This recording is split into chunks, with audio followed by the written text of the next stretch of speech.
لا حول ولا قوة الا بالله العلی العظیم.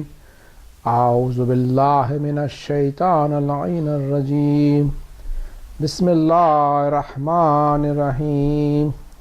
الحمد للہ والصلاة والسلام علی رسول اللہ وآلہ آل اللہ لا سیما بقیت اللہ ولعنت اللہ اعدائہم عاد اللہ من یوم ھذا لقاء اللہ.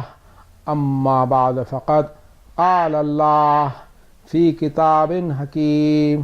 بسم اللہ الرحمن الرحیم.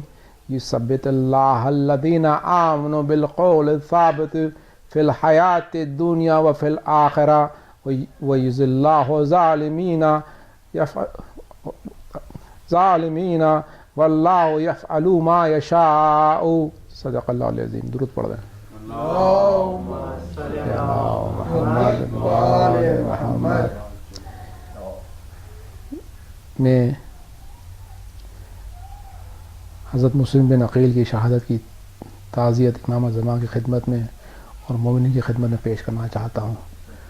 آج کا دن بڑا اہل بیت کے گھرانے کے لیے بڑا اندوہناک اور دردناک دن ہے اور مومنین کے لیے بھی.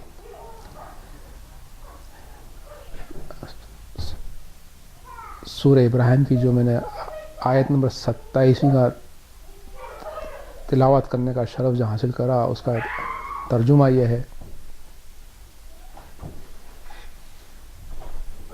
کہ اللہ سبحانہ وتعالیٰ فرماتا ہے کہ خدا مومنوں کے دل کو اپنی باتوں سے دنیا کی زندگی میں بھی ثابت قدم رکھتا ہے اور آخرت میں بھی رکھے گا.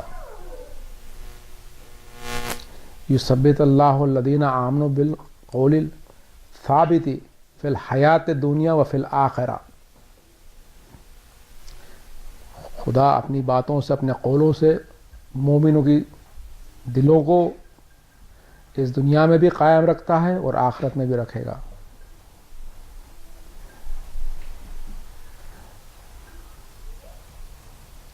تو یہ اللہ کا فضل و کرم ہے کہ مومنین کو اللہ سبحانہ تعالیٰ اس دنیا میں بھی ہدایت دیتا ہے اور آخرت میں بھی دے گا. یذل اللہ ظالمین واللہ یفعل ما یشاء. اور ظالم کو خدا گمراہ کر دیتا ہے اور خدا جو چاہتا ہے کرتا ہے. رسول اکرم ہمیشہ دعا کرتے تھے اللہ سبحانہ تعالیٰ مجھے اپنے حال پہ ایک لمحے بھی مت چھوڑ.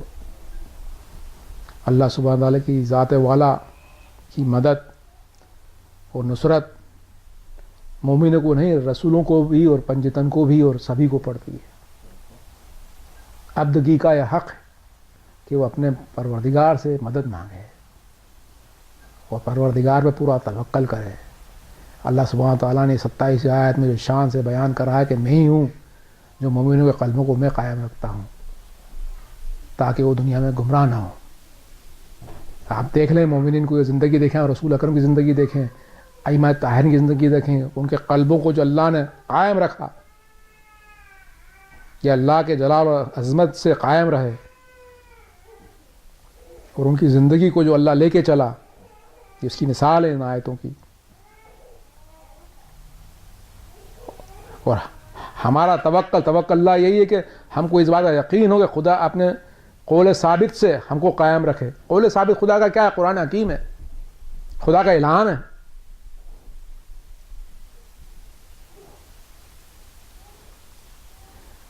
ان سے اللہ ہماری زندگی کو, ہمارے قلبوں کو قائم رکھے. اور یہ آیت جب آگے چلتی ہے تو تفسیر میں یہ ہے کہ فی الحیات دنیا و فی الآخرہ, آخرت میں کیا ہو جائے گا کہ آخرت میں ہم کو کیا اپنے دلوں کو قائم رکھنا ہے. امتحان تو یہیں ختم ہو جاتا ہے, پھر آخرت کی کیا بات ہو رہی ہے. تو تفسیر میں اس کا بیان یہ ہے, آیت اللہ ایمانی لکھتے ہیں کہ آخرت سے مراد برزخ ہے, کہ جس وقت موت کی مشکلات آتی ہیں اور شیطان بہکاتا ہے، اس وقت اللہ مومنوں کو دل کو ثابت قدم رکھتا ہے. اس لیے سورہ یاسین پڑھتے ہیں جب روح قبض ہوتی ہے، اس وقت شیطان کے آنے کے امکانات ہوتے ہیں. اللہ سبحانہ تعالیٰ 27 آیت میں بتا رہا ہے کہ دیکھو مومنو، فکر نہ کرنا، میں تمہارے ساتھ ہوں، میں تمہارے ساتھ ہوں. اور پھر اس کے بعد تفسیر میں بیان ہے کہ جب قبر میں سوال جواب ہوتے ہیں تو اس وقت کی جو حالت ہوتی ہے، جو پریشانیاں ہوتی ہیں، جو منکر نکیر سوال پوچھتے ہیں کہ تمہارا رب کون ہے، اس وقت ہمارے قلبوں کو کون ثابت قدم رکھے گا؟ صرف خدا واحد کی ذات، خدا واحد کی ذات. کیونکہ اس وقت کی حالت یہ ہوتی ہے کہ روح بدن سے پرواز کر چکی ہوتی ہے، انسان ایک شاک میں ہوتا ہے، اکیلا محسوس کرتا ہے، اور وہاں منکر نکیر سوالات کرتے ہیں. اللہ ہی آپ کے دل کو ہمارے لوگ قائم رکھے گا. اللہ سبحانہ تعالیٰ نے اس بات کی گارنٹی دی ہے 27ویں آیت میں سورہ ابراہیم کی کہ میں تمہارے دل کو اس دنیا میں بھی قائم رکھوں گا اور وہاں بھی رکھوں گا. توکل اللہ، توکل اللہ کی یہ راستے اتنے بلند ہیں. کاش کہ ہم کو یہ آیت جو ابھی یاد ہے، موت کے وقت بھی یہی آیت یاد رہے، اور جب منکر نکیر سوال کرے تو یہی آیت یاد رہے کہ اللہ سبحانہ تعالیٰ تو نے تو آیت نازل کری تھی ہم پہ، ہمارے دل کو قائم رکھنا اس دنیا میں بھی اور موت کے وقت بھی اور منکر نکیر کے وقت، سوالات کے وقت بھی. ایک اللہ کی اور مدد ہوتی ہے. کیا ہے اللہ کی مدد؟ اور جب موت کا وقت آتا ہے تو مولا متقیان تشریف لاتے ہیں. ما صلی علی محمد و علی محمد. قبر میں منکر نکیر سوالات کرتے ہیں، مولا متقیان اور رسول اکرم تشریف لاتے ہیں. 8ویں امام سے اللہم صلی علی محمد و علی محمد. ان سے ہے کہ انہوں نے کہا کہ جو میری زیارت کرنے آئے گا میں اس کی 3 بار زیارت کرنے آؤں گا. ایک موت کے وقت، ایک منکر نکیر کے وقت، اور ایک جب اعمال کا تلنا ہوگا. یہ بھی اللہ کی مدد ہے. درود پڑھ دیں اللہم صلی علی محمد و علی محمد. تو 2 طرح سے مدد، ایک تو قلب پر اللہ کی مدد تاکہ قلب قائم رہے اور زبان چلتی رہے. دوسری اللہ کی مدد ائمہ کے ذریعے کہ آپ ائمہ کو دیکھتے رہیں اور خوش ہوتے رہیں کہ میرا مولا آ گئے. ایک درود پڑھ دیں اللہم صلی علی محمد و علی محمد. آج میں جو آیتیں پڑھنا چاہوں گا، یہ 27 آیت پڑھنے کے بعد تفسیر سورہ ابراہیم چل رہا ہے، 47 سے لے کے 52ویں آیت تک پڑھوں گا انشاءاللہ. آخری آیتیں ہیں یہ. اپنے قرآن کو آپ دیکھ لیں، 47 آیت سے لے کے 52ویں آیت. اللہ سبحانہ تعالیٰ کیا کہہ رہا ہے؟ اللہ سبحانہ تعالیٰ بتا رہا ہے قیامت کا منظر. فلا تحسبن اللہ مخلفی وعدہ رسول ان اللہ عزیز ذو انتقام. تو تم ایسا خیال نہ کرنا کہ جو خدا نے اپنے پیغمبروں سے وعدہ کرا اس کی خلاف ورزی کرے گا. بے شک خدا زبردست اور بدلہ لینے والا ہے. اس کا ترجمہ یہ ہے، اللہ سبحانہ تعالیٰ بتا رہا ہے ظالموں کو تم ایسا خیال نہ کر لینا کہ جو وعدہ خدا نے اپنے پیغمبروں سے کرا اس کی خلاف ورزی کرے گا. بے شک خدا عزیز و ذو انتقام، زبردست ہوں میں اور بدلہ لینے والا ہوں. یہ اللہ سبحانہ تعالیٰ کے اب اللہ کو قرآن کے ذریعے پہچانے. اللہ گفتگو کیسی کرتا ہے؟ اپنے کون سے نام دیا اس نے؟ عزیز و ذو انتقام، میں عزیز ہوں اور بدلہ لینے والا ہوں. 8ویں امام کی حدیث ہے کہ رسول اکرم نے فرمایا تھا، درود پڑھ دیں اللہم صلی علی محمد و علی محمد، کہ امام حسین کے قاتل صرف اس کے لیے اللہ سبحانہ تعالیٰ نے آدھا دوزخ کا عذاب تیار کر کے رکھا ہے. عزیز و ذو انتقام اہل البیت کا کے لیے اللہ تعالیٰ کا دوزخ بے چینی سے انتظار کر رہا ہے.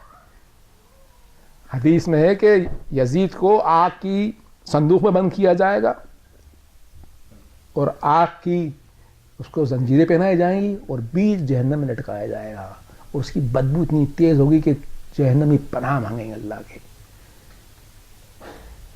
فلا تحسبن اللہ مخلفی وعدہ رسول ان اللہ عزیز ذو انتقام.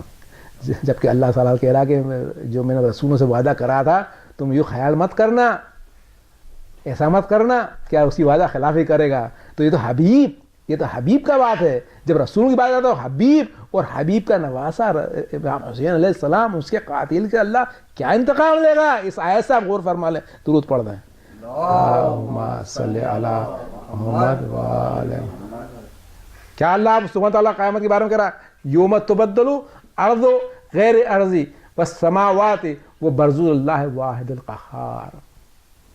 آگے اللہ سبحانہ وتعالیٰ نے کہا کہ جس دن یہ زمین دوسری زمین سے بدل دی جائے گی اور آسمان بھی بدل دیے جائیں گے تو سب لوگ خدا یگانہ اور زبردست کے سامنے نکل کھڑے ہوں گے. اللہ سبحانہ وتعالیٰ کا کلام جو کہتے ہیں نا کہ سارے جن و انسان بھی مل کر اللہ کا کلام نہ لکھ سکتے ہیں. کیوں نہیں لکھ سکتے؟ کیونکہ ان کے خیال اور گمان کے پرے ہے قرآن حکیم. خدا نے کہہ دیا تمہارے خیال اور گمان کے پرے ہے میرا کلام. دیکھو تم نے کبھی گمان میں نہیں کیا ہوگا کہ قیامت دن یہ زمین نہ رہے گی، یہ آسمان نہیں رہیں گے. صرف یہ میری خیالات ہیں جن کو تم نہیں پہنچ سکتے. اس لیے قرآن چیلنج ہے کہ تم یہ گمان بھی نہیں کر سکتے جو میری کتاب کہتی ہے. تفسیر میں ہے کہ اس زمین اور زمین میں کیا بدلاؤ آئے گا. تو ایک جگہ تو یہ تفسیر میں ہے کہ پوری زمین بدلا جائے گی، دوسری جگہ تفسیر میں ہے کہ زمین پوری چٹیل کر دی جائے گی. آسمان کا کیا ہے؟ آسمان جب ہم اٹھیں گے تو یہ آسمان جیسے بھی دکھتے ہیں ایسے آسمان نہیں دکھیں گے. جنت و دوزخ قریب کر دی جائے گی، ٹائم فیکٹر چلے جائے گا. ایک عجیب کیفیت میں اٹھیں گے کہ ارے پہلے تو ایسا تھا ابھی کیسا دکھ رہا ہے یہاں. یہ خدا ہے. یوم تبدل ارض غیر الارض والسماوات برزوا اللہ واحد القہار. برزوا اللہ واحد القہار. اللہ آپ سوچے کہ ابھی تھا عزیز الانتقام. اللہ کے ناموں سے اللہ کو پہچانے. قرآن پڑھتے کس لیے؟ تاکہ خدا کو پہچان پائے اس کے ناموں سے. پہلے اللہ نے کہا عزیز الانتقام، ابھی کہا واحد قہار. واحد القہار مطلب کہ میں واحد ہوں اور قہار ہوں. میں مطلب دیکھیں گے اللہ سبحانہ تعالیٰ کی جو کہ فکر ہے جو ہماری عقلوں سے باہر ہے، وہ دکھانا چاہتا ہے کہ مجھ واحد کو پہچان لو. درود پڑھ رہے ہیں.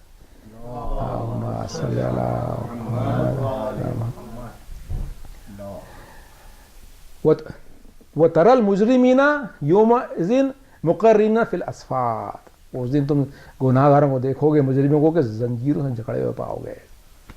یہ حالت گناہگاروں کی مجرموں کی ہوگی کہ وہ زنجیروں سے جکڑے ہوں گے. سرابیلہم من قطران وتخشی وجوہہم النار. ان کے کرتے تار کے ہوں گے، تار کے، اور ان کے چہروں پر آگ لپٹ رہی ہوگی. اب تفسیر میں الگ الگ ہے کہ وہ تار کیا ہے. سرابیلہم من قطران.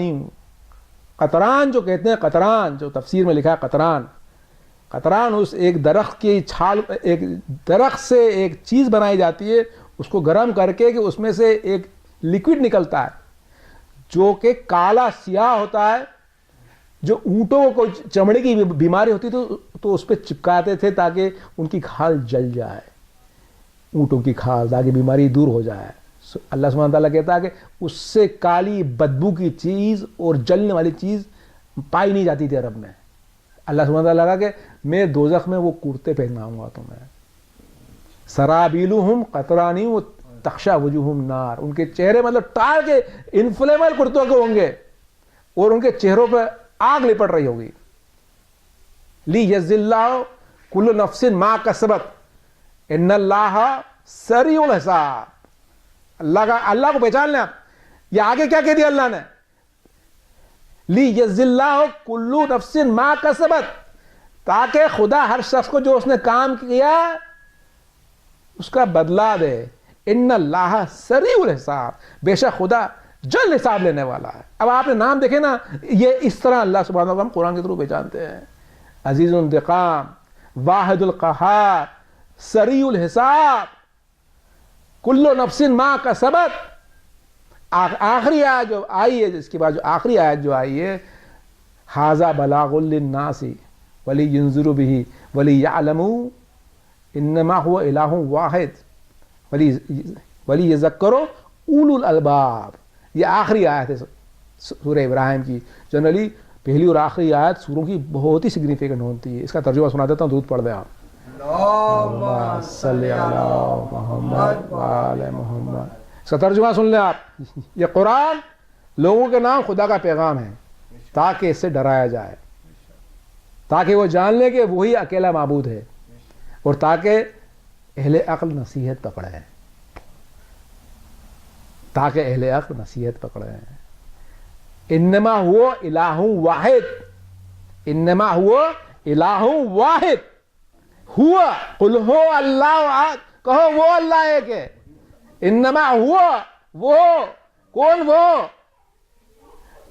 عزیز الانتقام، واحد القہار، وہ ہوا سریع الحساب، مالک یوم الدین ہوا، تاکہ جان لیں ھذا بلاغ الناس ولینذر بہ، یہ قرآن بلاغ الناس ہے، ولینذر بہ، تاکہ تم اسے ڈراؤ، تاکہ جان لو کہ وہی اکیلا معبود ہے۔ انما ہوا الہ واحد ولیذکر اولی الالباب، تاکہ اہل عقل نصیحت پکڑے، ڈرے مجھ سے۔ پہلی جو آیت جو تھی سورہ ابراہیم میں جب قرآن شروع ہوا تھا، الف لام را کتاب انزلنا الیک لتخرج الناس من الظلمات الی النور باذن ربہم الی صراط العزیز الحمید، یہ آیت پڑھی تھی نا شروع میں، کہ کتاب جو ہم نے تم پر نازل کری ہے، الف لام را اس لیے نازل کری تاکہ تم لوگوں کو اندھیرے سے روشنی کی طرف لے کے جاؤ، خدا کے حکم سے عزیز اور حمید خدا کے رستے کی طرف۔ تو عزیز اور حمید کا جو رستہ ہے، اندھیرے سے روشنی کا جو رستہ ہے، اس سے تو سورہ ابراہیم شروع ہوا تھا۔ وہ سورہ ابراہیم کہاں پہ ختم ہوا؟ پھر سے ترجمہ پڑھ دیتا ہوں، ھذا بلاغ للناس لینذر بہ، یہ قرآن، یہ جو نور سے، جو نور شروع میں نور کی بات کری، اندھیرے سے نور، اندھیرے سے نور کون لے کے جاتا ہے؟ قرآن، اور اہل البیت اندھیرے سے نور کی طرف لے جاتے ہیں۔ نور کیا ہے؟ نور کیا ہے؟ عزیز الانتقام، واحد القہار، ہوا انما ہوا الہ واحد، وہ ہوا نور ہے۔ ھذا بلاغ للناس، یہ نور جو ہے قرآن کے تھرو آپ نور میں جاؤ گے۔ نور کون سا؟ خدا کا نور ہے۔ خدا کے نور کو صرف اولو الالباب پہچانتے ہیں، عقل مند لوگ اس کے نور کو پہچانتے ہیں۔ یہ درود پڑھ دیں، اللہم صلی علی محمد وآل محمد۔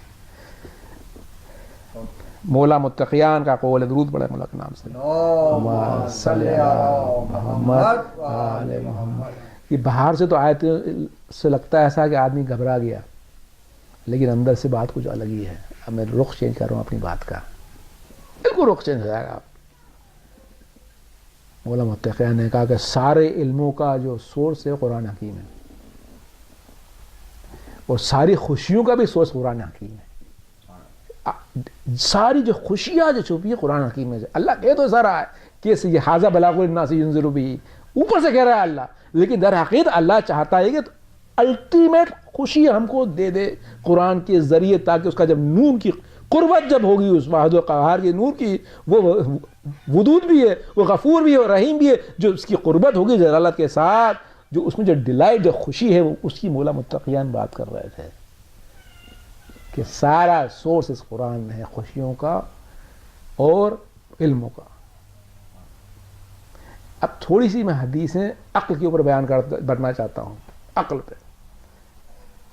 کسی نے رسول اکرم سے کہا کہ فلانا شخص بڑا نیک کام کرتا ہے،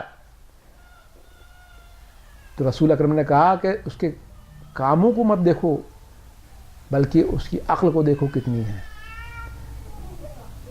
اس کی عقل کو دیکھو کہ کتنی ہے۔ رسول اکرم نے کہا کہ عقل مند کا رات بھر کا سونا ایک بے عقلے کی رات بھر کی عبادت سے بہتر ہے۔ ولا یذکر اولو الالباب کی بات کی تفسیر کر رہا ہوں میں آپ کو، نصیحت عقل مند پکڑتے ہیں۔ رسول اکرم نے کہا عقل مند کا گھر میں بیٹھنا اور غور و فکر کرنا بے عقلے کی دن بھر کے نیک عملوں سے بہتر ہے۔ یہ ساری حدیثوں کے، یہ ساری الکافی کی حدیث ہے، والیوم 1 کے۔ چھٹے امام نے کہا صلی اللہ علیہ محمد وآلہ، جس کو عقل ملی اس کو دین ملا، جس کو دین ملا اس کو جنت ملی۔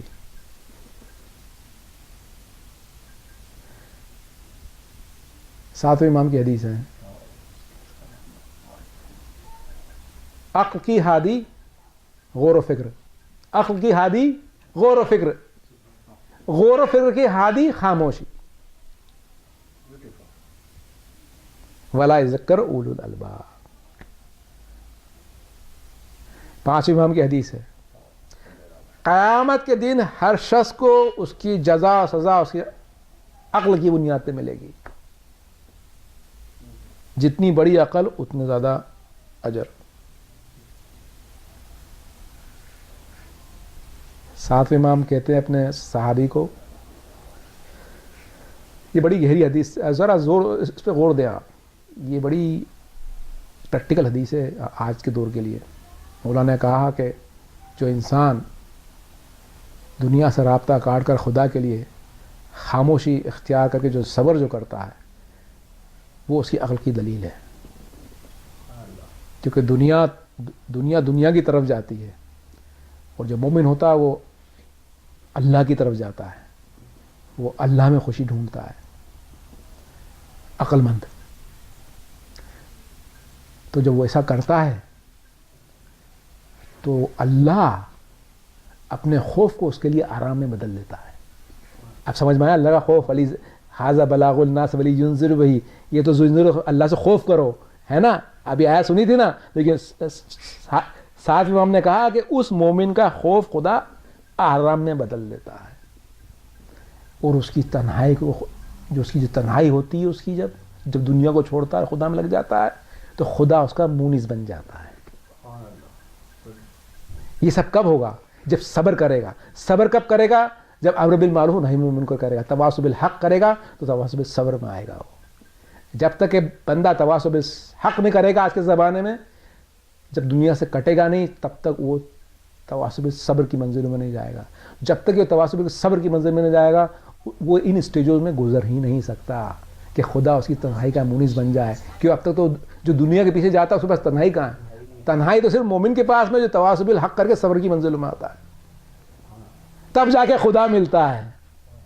جب جس مومن کا مونس تنہائی میں خدا اس دنیا میں ہے، عقل سے سوچیں کہ اس قبر کی تنہائی میں کیا وہ مونس نہ ہوگا؟ جب خدا کو اس وقت کی تنہائی میں اپنا مونس بنانا انسان کوشش کرے، تواصی بالحق کر کے تواصی بالصبر کی منزلوں میں دنیا کو چھوڑ کر، تب جا کے کیا کہتا اللہ؟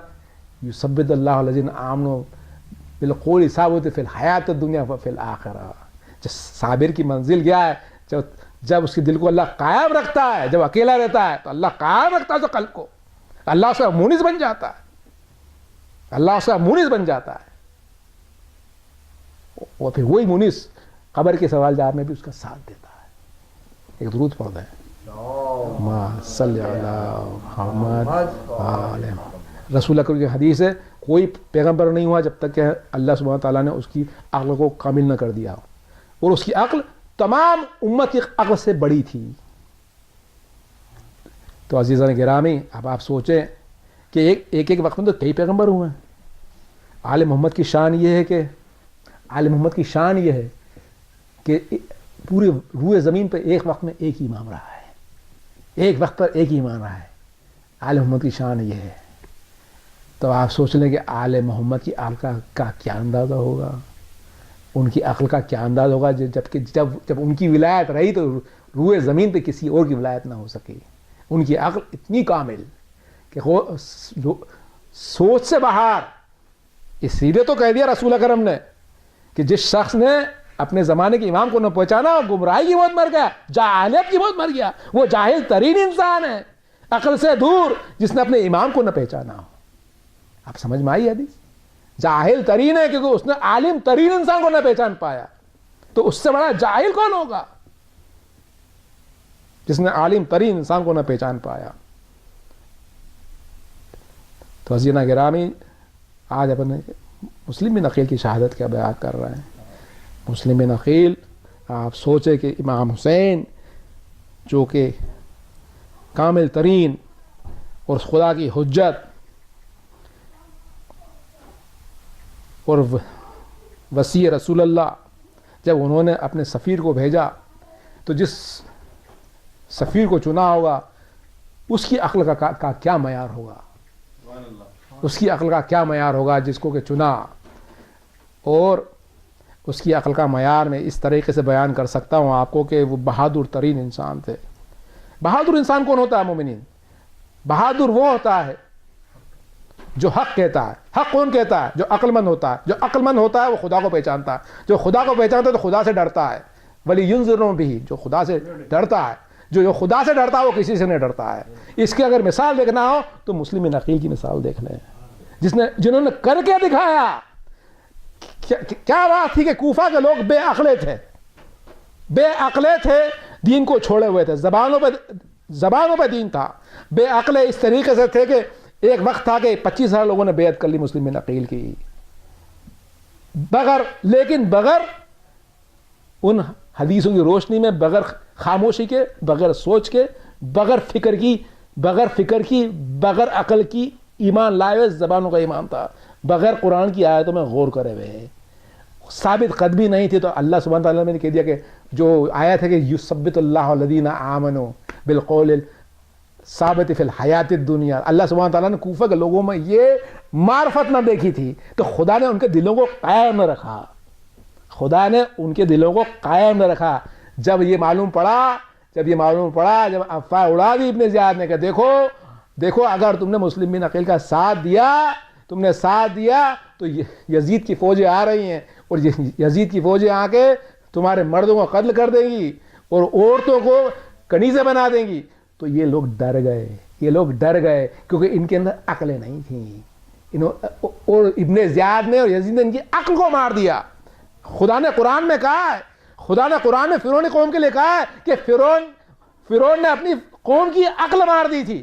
اسی طرح ابن زیاد نے بھی کوفہ والوں کی عقل کو مار دیا. اور خدا نے بار بار کہا ولی ذکروا اولی الالباب.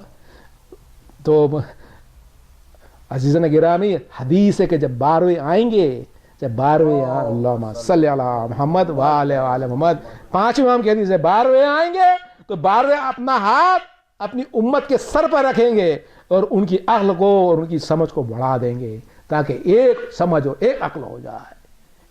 وہ کیا ہے عقل اور سمجھ ہوگی؟ سائنٹیفکلی عرفانہ اور اسپریچول ایسی عقل ہوگی کہ کسی کا خوف نہیں ہوگا سوائے خدا کے خوف کے. ایسے ہی ایمان کے صحابی ہوں گے جو کہ جن کے بارے میں بیان کیا جاتا کہ جن کے ارادے پہاڑوں سے بلند ہوں گے. کیوں ہوں گے پہاڑوں سے بلند؟ کیونکہ ان کی عقلیں اتنی ہوں گی. جو 313 جو ہوں گے، اب آپ سوچیں قرآن کے آیات، وہ عقل مند ترین انسان ہوں گے، شجاع ترین انسان ہوں گے، کیونکہ ان کا علم اتنا اونچا ہو چکا ہوگا. ایک درود پڑھ رہا ہے صلی اللہ محمد وآل محمد. مسلم بن عقیل کا اپنا مرتبہ، لیکن ہانی کو بھی سلام ہو، حالی ابن عروہ کو سلام ہو کہ ایک وہ بزرگ بادشاہ کے دربار میں، ابن زیاد کے دربار میں، اور ابن زیاد پوچھتا ہے کہ ہانی کیا تم نے مسلم بن عقیل کو چھپا کے رکھا ہے؟ اب آپ سوچیں کہ اس وقت کا کوفے کا گورنر پورے ملک پہ حکومت کرتا تھا. ہانی نے سب کے سامنے کہا کہ یہ امیر وہ میرا مہمان ہے، میں بتاؤں گا ان کو کہاں ہے. اتنی شجاعت ہانی پہ ہمارا سلام ہو. ہانی اتنی شجاعت، یہ بھی عقل مند تھے، شجاع ترین تھے، مولا کے شیعہ تھے. یہ آج ہم کو اور آپ کو ان چیزوں سے نصیحت لینا چاہیے کہ کاش ہم بھی کچھ درجوں پر فائز ہو جائیں مولا کی فوج میں، کہ اللہ تعالی ہم کو بھی بہادر بنائے، نڈر بنائے. اس طرح ہانی نڈر تھے کہ ابن زیاد کے سامنے کہہ دی کہ میرا مہمان ہے، میں جانے نہیں دوں گا اپنے پاس سے، میں جو کیسے دے دوں. ہانی شہید ہو گئے، لیکن انہوں نے اپنے مہمان کا پتہ نہ بتایا. ہائے مسلم بن عقیل کی وہ پریشانیاں، وہ مظلومیت، جب کہ قوم نے ان کو چھوڑ دیا. ہائے مسلم اکیلے رہ گئے. وہ مسلم کہتے جاتے تھے کہ اس قوم نے ہم کو دھوکہ دیا، دغا دی. جب گرفتار ہوئے تو رونے لگے. لوگوں نے کہا کہ آپ کیوں روتے ہیں؟ تو مسلم بن عقیل نے کہا کہ میں اپنے بھائی کے لیے روتا ہوں، امام حسین کے لیے. میں نے تو یہ خبر پہنچوا دی تھی کہ کوفے والے تو آپ کے ساتھ